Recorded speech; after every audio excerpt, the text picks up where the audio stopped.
ታሪካችን የሚቀጥለው በዓለማችን እጅግ ስግብግብ በሚባለው ቢግ ጃክ ኮርነር ግዙፍ የዳቦ ፋብሪካ ውስጥ ነው። ፑስና ፔሪቶ ካርታውን ለመስረቅ ወደ ግምጃ ቤቱ በስውር ይገባሉ። ፑስም አንድ ሳጥን ሊከፍት ሲል በድንገት አንድ ጭንብል የለበሰ ሌባ ቀድሞት ካርታውን ይነጥቋል። ከዛም ፑስ በታላቅ ቅልጥፍና ሌባውን ከያዘው በኋላ ጭንብሉን ሲያወልቅ ፑስ ይደነግጣል። ይቺ ሴት ኪት ሶፍት ፓውስ ትባላለች። ኪቲ የፑስ የቀድሞ ፍቅረኛ ስትሆን ፑስ ሰርግ ላይ ጥሏት ከጠፋ በኋላ ለመጀመሪያ ጊዜ መገናኘታቸው። ኪቲ በቁጣ አንተ ሞታል ተብሎ አልነበር እንዲህ ስትለው ፑስ እንደ ልማዱ ደረቱን ነፍቶና ኮፍያውን አስተካክሎ አዎ ግን ተመለስኩኝ ይላታል በዛ ማራኪ ድምፁ። በዚህ መሃል ጎልዲሎክና ሶስቱ ድቦች በድንገት ግንቡን አፍርሰው ይገባሉ። እነሱ ፑስን ሲያዩት በድንጋጤ አንተ ሞታል ተብሎ አልነበር እንዴ? መቃብርን እኮ አይተነዋል ሲሉት ፑስም በፈገግታ ግን ተሻለኛ ያው ምን ታረጉታላችሁ ብሎ ያሾፍባቸዋል። ጎልዲሎክስ ግን ፑስን ብቻ ሳይሆን ኬቲንም በማየታቸው ይገረማሉ። በዛ ሰዓት ትልቅ ግርግር ይፈጠራል። ድቦቹ ጎልዲሎክስ፣ ኬቲና ፑስ ካርታውን ለመቀማማት እርስ በርስ ይሻማሉ። በዚህ ሰዓት ግን ሁሉም በየፊናው ተለያይቶ ካመለጠ በኋላ በአጋጣሚ ፑስና ኬቲ ከፋብሪካው ውጪ ባለው የፔሪቶ የፈረስ ጋሪ ላይ ተሰባስበው ይገኛሉ። ታዲያ ጃክ ኮርነር እና ጎልዲሎክስ በፈረስ ተከታትለው ሊይዟቸው ሲቃረቡ ፑስ በታላቅ ጀግንነት ጋሪውን እየነዳ ያመልጣል። ጋሪው በከተማው መሃል ሲያልፍ ፑስ ከጃክ ኮርነር ግምጃ ቤት የሰረቃቸውን የወርቅ ከረጢቶች አውጥቶ ለከተማው ሕዝብ ይበትንላቸዋል። የፑሲን ቡት ስጦታ ለደግ ሰዎች ውሰዱት ይመቻችሁ እያለ በኩራት ይጮሃል። ሕዝቡ ወርቁን ለመልቀም መንገዱን ሲያጨናንቁት ጎልዲሎክስ እና ጃክ ኮርነር ሊያልፉ ሳይችሉ ቀርተው ወደኋላ ይቀራሉ። ከዛ ፑስ ድሉን እያጣጣመ ባለበት ሰዓት ግን በድንገት ያንን የሚያስፈራ ፉጨት ይሰማዋል። በከተማዋ ሕዝብ መሃል ቆሞ የሚመለከተውን ጥቁሩም የሞት ተኩላም ይመለከቷል። ተኩላው ሰይፉን እያሽከረከረ በዝምታ ፑስን ያስጠነቅቋል። ፑስ በታላቅ ድንጋጤ ይናወጣል። እጆቹ ይንቀጠቀጣሉ። ነገር ግን ኬቲና ፔሪቶ እንዳያዩበት በፍጥነት ፊቱን ያዞራል። ጀግኖቻችን አሁን የጨለማው ጫካ ወደሚባለው ገብተዋል። እዛ ውስጥ ገብተው ኬቲ ካርታውን ስትይዘው ጫካው ወደ የብቸኝነት ሸለቆ ይለወጣል። ፑስ ሲይዘው ደግሞ ወደ ገዳይ አበቦች እንዲሁም የገሃነም እሳት ይለወጣል።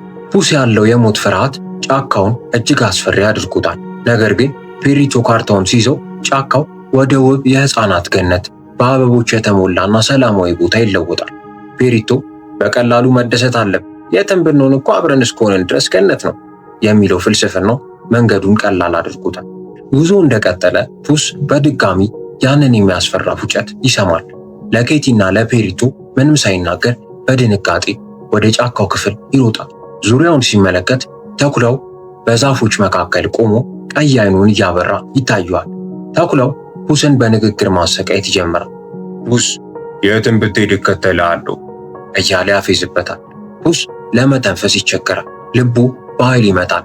እጆቹ ይንቀጠቀጣሉ።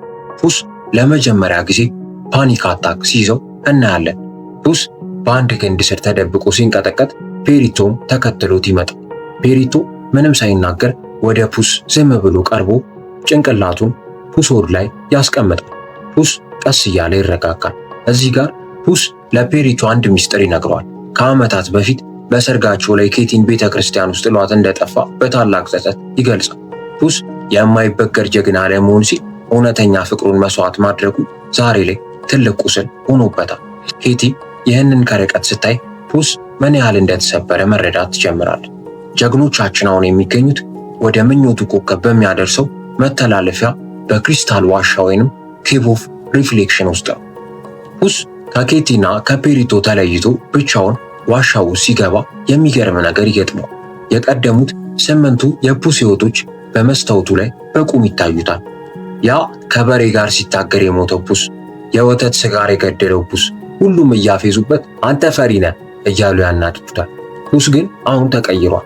እኔ መኖር እፈልጋለሁ ተውኝ ብሎ ሲጮህባቸው በድንገት ተኩላው ከመስታወቱ ጀርባ ሆኖ ብቅ ይላል። ተኩላው እነዚህን ትዕቢተኛ ፑሶች መግደል ሰልችቶኝ ነበር፣ አንተን ግን ልለይ አልቻልኩም ይለዋል። ፑስ በፍርሃት ረዶ ወደ ምኞቱ ኮከብ መድረክ በሩጫ ይሄዳል። ፑስ፣ ኬቲና ፔሪቶ በመጨረሻ ግዙፉ ሰማያዊ ኮከብ ላይ ይገኛሉ። ነገር ግን ጃክ ወርነር እና የድብ ቤተሰቦችም እዚያው ደርሰዋል። ታላቅ ፍልሚያ አሁን ይጀምራል። ጎልዲሎክ አንድ ምርጫ ይገጥማታል። ካርታውን ይዛ እውነተኛ ቤተሰብን መመኘት ወይንስ አደጋ ላይ የወደቀውን ትንሹን ድብ ማዳን? ጎልዲሎክ በታላቅ መስዋዕትነት ካርታውን ትታ ቤተሰቧን ለማዳን ትሮጣለች። ጃክ ወርነር ግን በአስማታዊ ቦርሳው ግዙፍ ሆኖ ኮከቡን ሊቆጣጠር ይሞክራል። በመጨረሻም ፑስ፣ ኬቲና ፔሪቾ ካርታውን በእጃቸው ቀደው ያጠፉታል። ኮከቡ ይፈነዳና ጃክ ወርነርንም ይዞት ይጠፋል። ኮከቡ ከመጥፋቱ በፊት ግን ተኩላው በመድረኩ መሃል ብቅ ይላል። ፑስ ይሄ የኔ ፍልሚያ ነው ብሎ ኬቲንና ፔሪቶን ይከለክላል። ፑስ ለመጀመሪያ ጊዜ ያንን የፈሪነት ስሜቱን ጥሎ ሰይፉን መሬት ላይ ይስላል። እኔ ፑስ ኢን ቡትስ ነኝ፣ ለዚች ለቀረችኝ አንድ ሕይወት እስከ መጨረሻው እታገላለሁ፣ አይገርምም ብሎ ይጮዋል። ፑስና ተኩላው እጅግ አስደናቂና አስፈሪ የሆነ የሰይፍ ፍልሚያ ያደርጋሉ። ፑስ ሞትን መፍራት አቁሟል። ፑስ የተኩላውን ሰይፍ ሲመልስበት ተኩላ ይቆማል። ከዛ ሞትን የማይፈራ ድመትን መግደል ምንም ደስታ የለውም ይላል ተኩላው። ተኩላው ለጊዜው ተለይቻለሁ፣ ግን በኋላ እንገናኛለን እርግጠኛ ነኝ። እስከዚያው ግን ሕይወትህን በደንብ ኑራት ፑስ፣ በደንብ ኑራት ብሎ በፉጨት ወደ ጭጋግ ውስጥ ይጠፋል። ከዛም ሦስቱም በአንድ መርከብ ላይ ሆነው ወደ ሩቅ አገር ወይንም ፋራዌ ለጉብኝት ሲሄዱ ፊልሙ ያበቃል። ይህ የፑስ ኢን ቡትስ ታላቅ ታሪካዊ ፍጻሜ ነው።